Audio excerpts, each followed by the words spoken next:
Welcome गोलेजी बस। मैं सचिन सौब और आज हम लोग एनसीईआरटी के महत्वपूर्ण चैप्टर करेंगे प्राकृतिक वनस्पति और वन्य प्राणी। ये चैप्टर बहुत ही इंपॉर्टेंट है और बहुत सारे प्रश्न इस चैप्टर से पूछे जाते हैं, इसलिए आपको जो है इस चैप्टर को विशेष रूप से फोकस करके पढ़ना होगा। निश्चित रूप से कई बार पूछे जाने वाला प्रश्न जैसे नेशनल पार्क के बारे में पूछा जाता है, वाइल्ड लाइफ सेंचुरीज के बारे में पूछा जाता है, बायोडाइवर्सिटी पार्क के बारे में पूछा जाता है, या कौन से प्रकार की वन हैं और कौन से क्षेत्र में या कौन से राज्य में वो वन पाए जाते हैं, इससे संबंधित प्रश्न कई बार पूछे जाते हैं। मैं इस वीडियो के अंत में कुछ इंपॉर्टेंट क्वेश्चंस भी डाल देता हूं ताकि आप जो है उस क्वेश्चन से कुछ लाभ मिल सके, आप उस चीजों को देख सके कि कैसे प्रश्न जो है प्रीवियस ईयर्स में पूछे गए हैं और अपने आप को उसके लिए तैयार कर सके हैं। तो निश्चित रूप से उन प्रश्नों को देखिए, उसको बनाइए और ये देखिए कि वहां आपको क्या डाउट्स हैं। अगर कोई डाउट्स है तो कमेंट बॉक्स में जरूर भेजिए हमें। चलिए स्टार्ट करते हैं। प्राकृतिक वनस्पति तथा वन्य प्राणी। तो सबसे पहले हम लोग देखते हैं ये वर्ड कि प्राकृतिक वनस्पति क्या है। अगर हम थोड़ा सा इस पर ध्यान दें तो प्राकृतिक वनस्पति केवल वैसी वनस्पति है जो प्राकृतिक रूप से जो ग्रो हुआ है, यानी जिसकी उत्पत्ति केवल प्रकृति ने की है। ऐसे सभी प्राकृतिक वनस्पति, ऐसे सभी पेड़ पौधे को हम प्राकृतिक वनस्पति के रूप में जानते हैं। हम अंतर कैसे कर लें? अगर हम इस बात को याद रखना हो और हमें इन चीजों में अंतर रखना है कि प्राकृतिक वनस्पति क्या है और मानव निर्मित वनस्पति क्या है, तो आप निश्चित रूप से देखेंगे कि कृषि कार्य जो है वो प्राकृतिक वनस्पति नहीं है। दूसरी चीज, अगर हम देखें तो हम चाहें तो अपनी मर्जी से करोड़ों की संख्या में पेड़ लगा लें, लेकिन अपनी मर्जी से एक कौवा भी एक पेड़ पे नहीं बिठा सकते हैं। इसका मतलब ये हुआ कि प्रकृति ने जो कुछ भी दिया है वही हम प्राकृतिक वनस्पति के रूप में पढ़ते हैं। और इसी प्रकृति में, इसी प्राकृतिक क्षेत्र में जो प्राणी निवास करते हैं उसी को हम वन्य प्राणी के रूप में हम जानते हैं। तो प्राकृतिक वनस्पति तथा वन्य प्राणी के रूप में हम लोग इस चैप्टर का अध्ययन करेंगे। सबसे पहले हम लोग देखते हैं कि भारत जो है सबसे पुरानी चट्टानों के रूप में, अगर दक्षिण पर्वतीय पठारी भाग देखे, प्रायद्वीपीय पठारी भाग देखे, तो ये भारत की सबसे जो है प्राचीनतम चट्टानों से निर्मित है। या यूं कहें कि जब से इस पृथ्वी का निर्माण हुआ है तब से इसमें कोई भी परिवर्तन नहीं आया है। तो निश्चित रूप से ये सबसे पुरानी चट्टाने हैं और आर्कियन युग की चट्टाने हैं जिसमें बहुत ही ज्यादा बायोटिक सक्सेशन हुआ है, या यूं कहें कि एक जीव के बाद दूसरा और दूसरे जीव के बाद तीसरे जीवों का विकास हुआ है, जिसको कि जैविक उत्क्रमण के रूप में आप देख सकते हैं। इस जैविक उत्क्रमण की वजह से क्या हुआ है कि जितनी तरह की विविधता जो है प्रायद्वीपीय पठारी क्षेत्रों के जंगलों में पाई जाती है, चाहे वो प्राकृतिक वनस्पति हो या वन्य प्राणी हो, शायद ही दुनिया में और कहीं पर भी देखने को मिलती है। अब हम लोग देखते हैं कि दुनिया में जो जैव विविधता का जो क्षेत्र है वो भारत जो है दुनिया में सबसे ज्यादा जैव विविधता वाले देशों में से एक है। कैसे हम देखते हैं? भारत विश्व के 12 जैव विविधता वाले देशों में से एक है जहां पर 47,000 प्रजातियों के पेड़ पौधे पाए जाते हैं, जिसमें से 10 तथा एशिया का चौथा जैव विविधता वाला देश है। यानी भारत को अगर देखें कि दुनिया के 12 जैव विविधता वाला देशों में से 10वां स्थान पे है, और अगर एशिया में देखें तो ये चौथा महत्वपूर्ण जैव विविधता वाला देश है। 15,000 प्रकार के पौधे तथा फूल, विश्व के फूलों के पौधों का 6%, मतलब अगर पूरी दुनिया में अगर हम फूलों के प्रकार को देखें तो 6% फूल जो है केवल भारतीय उपमहाद्वीप में या भारत में पाए जाते हैं। उसके बाद देखते हैं कि 90,000 प्रकार के जानवर, मछलियां और कई तरह के जो एक्वाटिक एनिमल्स हैं, एम्फीबियंस हैं, यहां पे पाए जाते हैं। प्राकृतिक वनस्पति का अर्थ मैंने पहले ही बताया कि वास्तव में क्या है कि प्राकृतिक वनस्पति जो है मनुष्य की सहायता के बिना जो अपने आप पैदा हुए हों, जिसे नेचर ने, जिसे प्रकृति ने पैदा किया हो, उन सब को हम प्राकृतिक वनस्पति के रूप में जानते हैं। उसके बाद देखते हैं कृषि फसल, फल बागान प्राकृतिक वनस्पति नहीं है। ये एकदम बिल्कुल अलग है कि प्राकृतिक वनस्पति केवल वही चीज है जिसको प्रकृति ने पैदा किया है। अगर हम मानव इंटरफेरेंस करते हैं उसमें, तो वो प्राकृतिक वनस्पति नहीं है। तो हम लोग जो फल फूल कंज्यूम करते हैं या कृषि की जो वस्तुएं इस्तेमाल करते हैं कंज्यूमशन के लिए, खाने पीने के लिए, वो प्राकृतिक वनस्पति में से नहीं है। विविधता का कारण क्या है? तो सबसे पहला है कि भारत का जो धरातल का स्वरूप है, भूभाग है, वो बहुत ही पुराना है, आर्कियन काल का है। और यहाँ की मृदा जो है इतनी एनरिच हो गई है कि यहाँ पे जैविक उत्क्रमण बहुत ज्यादा हुआ है। बायोटिक सक्सेशन की वजह से जो है विभिन्न तरह के जीव जंतु और पशु पक्षी और पौधे का जो है उत्क्रमण हुआ है, एक पौधे के बाद दूसरे पौधे के रूप में। उसके बाद जलवायु के दृष्टि से देखें तो जलवायु, तापमान और वर्षण ये महत्वपूर्ण है किसी भी प्राकृतिक वनस्पति के पैदा होने की जो है महत्वपूर्ण कारण है। तो वर्षा और सूर्य का प्रकाश भारत में पर्याप्त रूप से अवेलेबल है और इसकी उपस्थिति की वजह से यहाँ पे प्राकृतिक वनस्पति की कोई कमी नहीं है। अब हम लोग देखते हैं कि प्राकृतिक वनस्पति के रूप में कितने प्रकार के वन भारत में पाए जाते हैं। तो सबसे पहले हम लोग देखते हैं उष्णकटिबंधीय सदाबहार वन। ये पूरा क्षेत्र जो है उष्णकटिबंध में आता है, ठीक है। तो अगर हम देखें कि कर्क रेखा जो है भारत के लगभग मध्य भाग से गुजरती है और दक्षिण का पूरा भाग उष्णकटिबंधीय क्षेत्र में है और इसके उत्तर का कुछ भाग जो है उपोष्णकटिबंधीय भाग में है। तो सबसे पहले देखते हैं उष्णकटिबंधीय सदाबहार वन। उसके बाद देखते हैं पर्णपाती वन जो अपने पत्ते गिरा देते हैं कुछ सीजन में, कुछ मौसम में। उसके बाद हम लोग देखते हैं पर्वतीय वन। उसके बाद देखते हैं मैनग्रोव्स जो कि समुद्र तटीय भागों में पाए जाते हैं और महत्वपूर्ण ऐसे पेड़ पौधे हैं जो कि खारे पानी में जिसकी उत्पत्ति हुई है। उसके बाद देखते हैं उष्णकटिबंधीय कटीले जो कि अगर हम कहें तो ये शुष्क, एरिड और सेमी एरिड वाले क्षेत्रों में पाए जाने वाले कटीले वन हैं जिसमें बहुत तरह के कैक्टस और उससे संबंधित प्रजातियों का विकास हुआ है। तो एक एक करके सबसे पहले हम लोग देखते हैं उष्णकटिबंधीय सदाबहार वन जिसमें 200 सेंटीमीटर से अधिक बारिश होती है।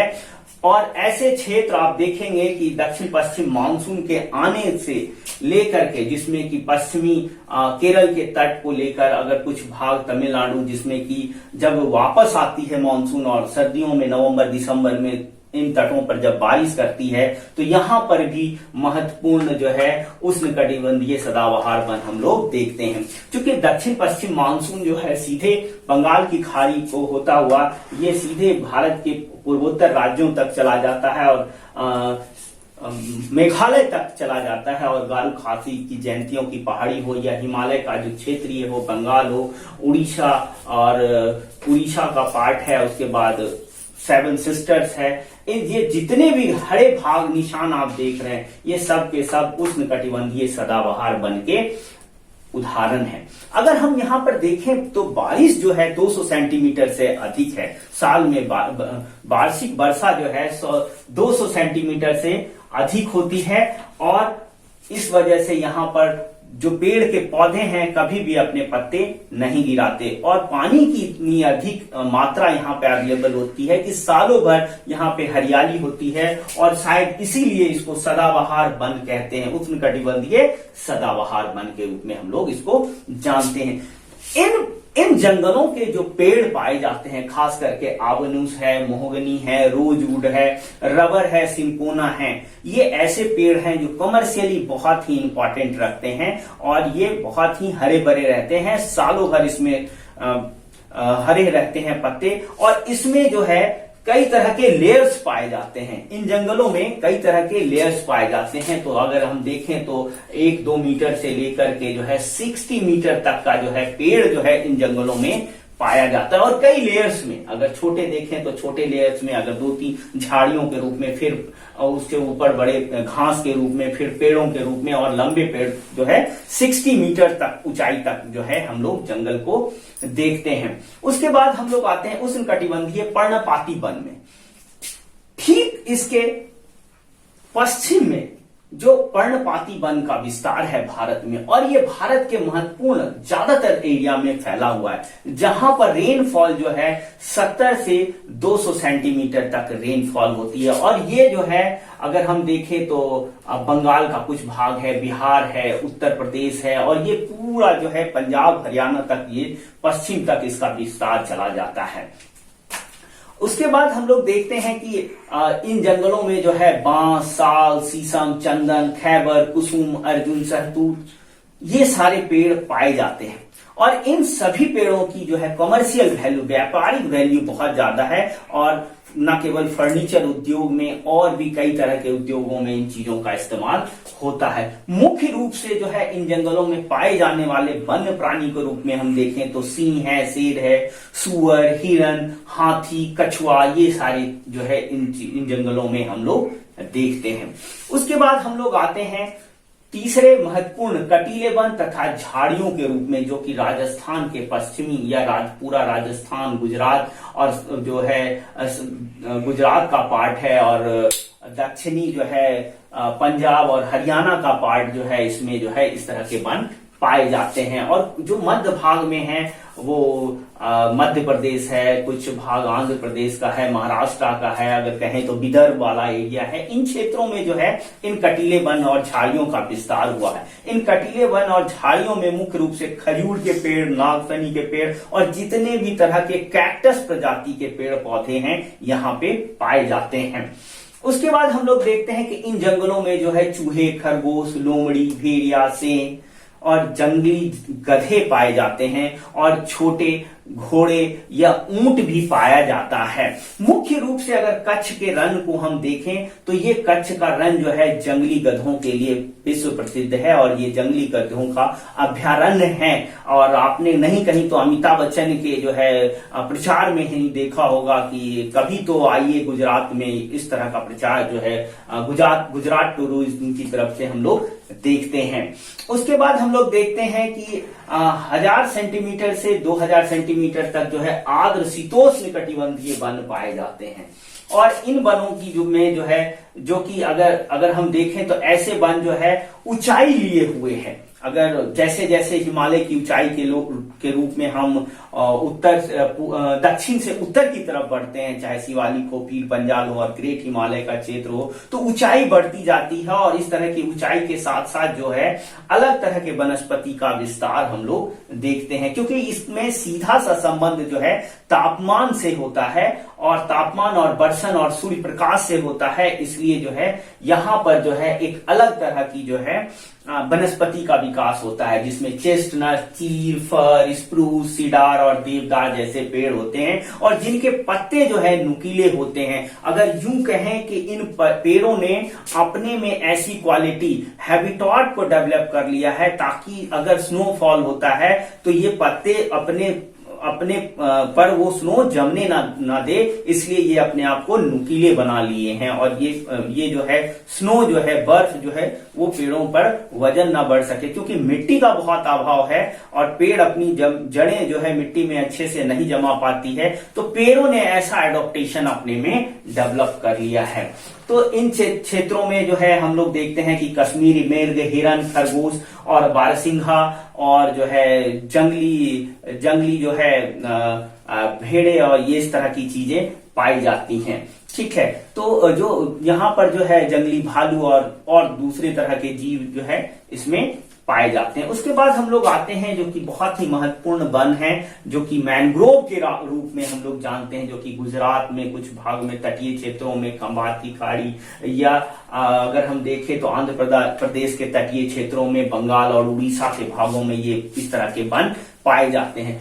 इसकी अगर हम देखें तो क्षेत्रफल की दृष्टि से अगर हम देखें तो सुंदरबन का डेल्टा जो है मैंग्रोव फॉरेस्ट के रूप में दुनिया में सबसे अच्छे से जाना जाता है, और दुनिया में सबसे ज्यादा प्रसिद्ध है ये मैंग्रोव फॉरेस्ट। यहाँ पर जो है आप देखेंगे कछुआ, मगरमच्छ, घड़ियाल जैसे प्रजाति के वन्य प्राणी पाए जाते हैं।